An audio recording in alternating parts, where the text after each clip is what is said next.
Hi everybody, we've just had Easter weekend and I hope you had a really lovely time and spent quality time with friends, family and ate some beautiful foods. That brings me on to the point of today's video, which is overindulgence. And I thought as we just had Easter, now is a great time to talk about this topic, because I can imagine there's many women out there right now that are feeling pretty gross about the amount of chocolate they've eaten or alcohol they drank over this weekend. So as I said, that is the topic for today. So what happens is when we overindulge as women, we tend to feel uncomfortable in our skin. We tend to go through periods of self-loathing. In extreme cases, we'll hit the gym and punish ourselves for the food that we've eaten, or some of us are skip meals altogether because we want to make up for eating all that bad food. So this video is all about how to curb emotional eating and a little bit about my own personal journey with food. So I guess you can say my whole life I've suffered from disorders of eating. That might be not eating enough and restricting my food intake. It might be going through periods of binge eating, controlling every little morsel that I put in my mouth, going on some really kind of rigid diets. And the biggest challenge that I've kind of gone through as a woman is my battle with secret eating. So I do eat a very healthy diet, but occasionally I'll just go a little bit crazy and I'll start eating foods in excess, which foods I perceive as being naughty. And that's always been quite a big problem for me. So I'm just going to start off by saying, as women, we naturally want to be thin, or a lot of people naturally want to be thin, or lose weight I should say, not be thin. So we naturally want to be thin and we want to look good, and for a lot of women that includes restricting our food intake. That can lead to mood swings as our blood sugar drops. We can get hangry, but then because we're depriving ourselves of food, we go through periods of kind of cracking and overindulging in foods we perceive as being naughty.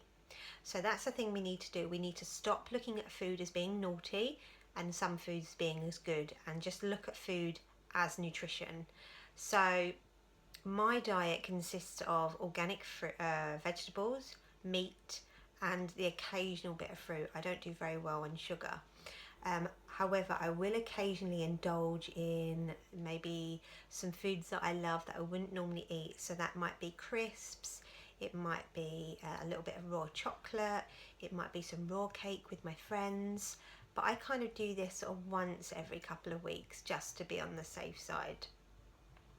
So the issue that women also have with eating is that we go through periods of emotional eating.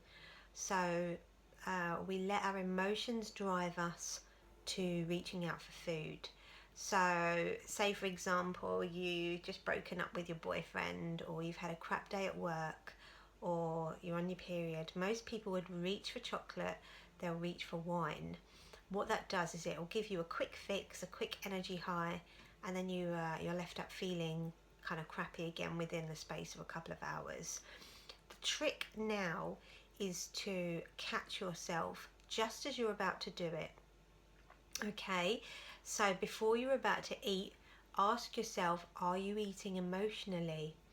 And if your answer to that is yes, is there something that you can do more long time and more fulfilling than eating whatever it is you're going to eat?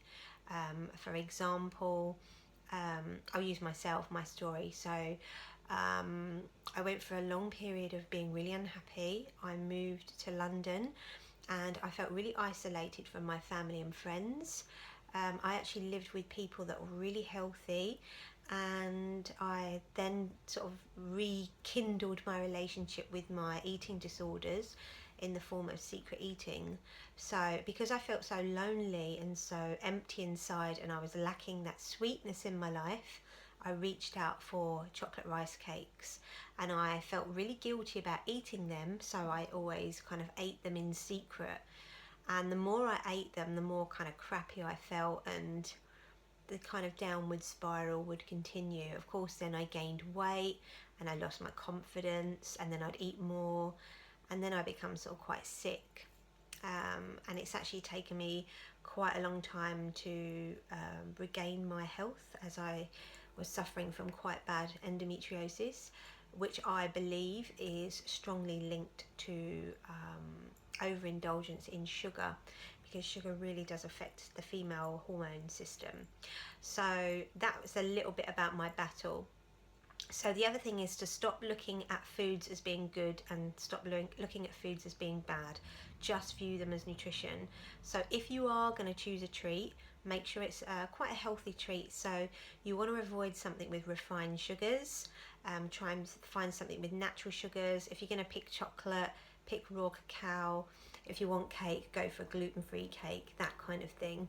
But before you eat this thing, so you've decided if you really want to eat it, if you have kind of then said, yes, I want to eat this, instead of just sitting down and shovel it in your face and basically inhaling it as quick as you can because you feel so guilty you just want to eat it really quick, sit there and eat mindfully. So savor every morsel, savor every bite, feel the texture and the taste spreading across your taste buds. Just enjoy the whole process of eating that food.